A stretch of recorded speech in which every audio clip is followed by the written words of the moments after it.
Datuk Yang Pertua, izinkan saya mengulung dengan isu hangat yang kedua yang seperti saya sebut tadi mengenai KWSP.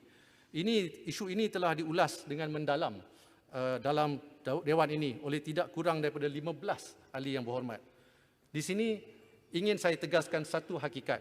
KWSP telah ditubuhkan pada tahun 1951 untuk simpanan persaraan ahli-ahlinya. Justru, majoriti caruman akan dilaburkan di dalam instrumen pelaburan jangka panjang dan bukan dalam bentuk tunai. Oleh sebab itu, setiap pengeluaran luar jangka yang sebegini memerlukan perincian dan pertimbangan yang rapi. Segala isu berkaitan akaun 1 KWSP berbalik kepada mencari satu titik keseimbangan di antara dua ekstrim untuk rakyat.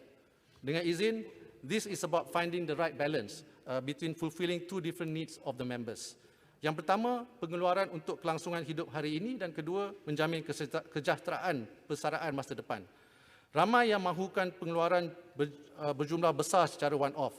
Saya telah mendengar suara ahli-ahli yang berhormat, terutamanya YB Pekan dan Bagan Datuk, yang memperjuangkan agar keperluan hari ini didahulukan. Saya juga dengar suara-suara rakyat di media sosial yang menyatakan kesusahan hidup mereka dan ingin mengeluarkan wang KWSP mereka. Tetapi media juga ada melaporkan bahawa ramai yang gusar dividen dan pertubuhan dana KWSP mereka akan terjejas disebabkan oleh pengeluaran besar-besaran oleh ahli-ahli lain. Namun, pada bulan Mac tahun ini disebabkan oleh keadaan yang luar biasa, kerajaan inilah yang pertama sekali membenarkan pengeluaran dari akaun 2 KWSP.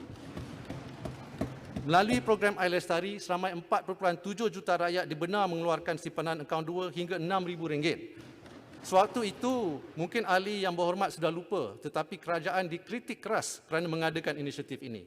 Saya nyatakan perkara ini untuk menegaskan bahawa kerajaan responsif dan akan bertindak jika langkah itu wajar demi kebaikan rakyat tanpa mengabaikan tanggungjawab lain. Pada 6 November, program Air Sinar diperkenalkan, di mana KWSP telah membenarkan 600,000 ahli mengeluarkan sehingga RM6,000 dari akaun 1. Ini kemudiannya ditambah baik apabila KWSP mengumumkan skop kelayakan diperluas kepada 2 juta ahli yang aktif. Kini boleh mengeluarkan sehingga RM9,000 atau RM60,000 dari akaun 1, bergantung kepada terma kelayakan. Namun, kerajaan terus peka kepada rungutan ahli dan cetusan pendapat dari ahli-ahli yang berhormat sendiri tentang syarat-syarat yang terlalu ketat.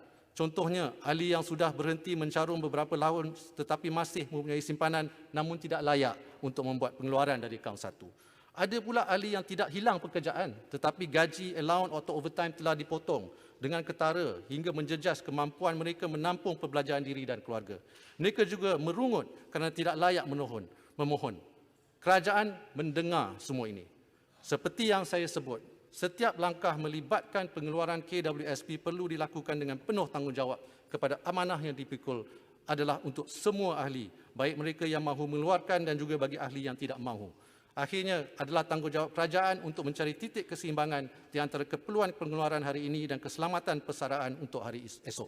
Justru, setelah saya berbincang lanjut dengan pengurusan KWSP pagi tadi, sukacita diumumkan bahawa program Air Sinar kini dibuka dan diperluaskan kepada semua ahli yang terjejas pendapatan mereka.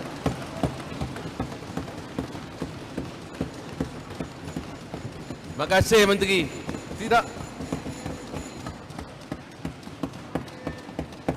Tidak kira sama ada disebabkan hilang pekerjaan ataupun telah terkurang pendapatan mereka tahun ini, ahli tersebut layak memohon untuk membuat pengeluaran dari akaun 1. Tanpa mengira sama ada ahli tersebut bekerja sektor formal atau bekerja sendiri, tanpa mengira ahli aktif mencarum atau tidak, selagi terjejas pendapatan dengan ketara, bolehlah mengeluarkan simpanan dari akaun 1 KWSP.